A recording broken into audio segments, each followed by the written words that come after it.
Bonjour à tous et bienvenue sur ma chaîne. Aujourd'hui, nous allons travailler sur le calcul d'intégrale des fonctions exponentielles de base A. Avant de commencer, je vous invite à s'abonner pour ne pas rater les prochaines vidéos. On commence. Voilà, nous avons la primitive de la fonction a exposée à x de 2x.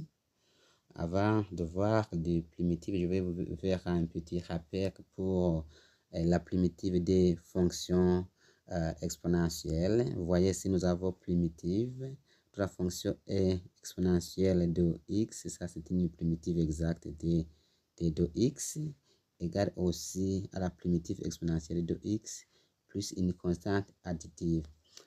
Parce qu'on a vu que la primitive d'une fonction, c'est l'inverse de la différenciation. Or, exponentielle, d'abord, pour faire la dérivée, je vais essayer de voir quelle est la fonction dont la dérivée égale exponentielle de x. Vous voyez ici, je considère, vous voyez, la primitive exponentielle de x, c'était primitive. Je vais encadrer ici, vous voyez, si on encadre la primitive de x, comme ça.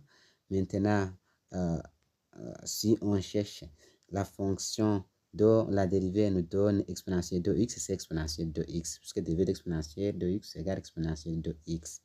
Autrement dit, si nous avons primitive, attends un peu, si nous avons primitive exponentielle de ax de 2x sera donné par ainsi a exponentielle de ax plus c.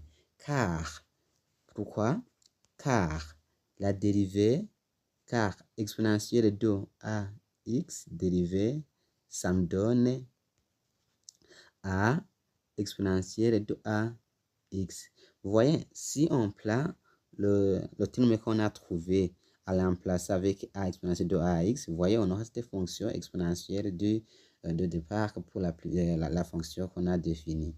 Donc, d'une façon générale, primitive exponentielle de ax égale ainsi a exponentielle de ax plus une constante c avec ce qui appartient à R. Alors, retournons pour l'exemple u qui est égal à primitive de a exposée à x de 2x. Ça sera donné par quoi? D'abord, souvenez-vous que si on écrit a exposé à x,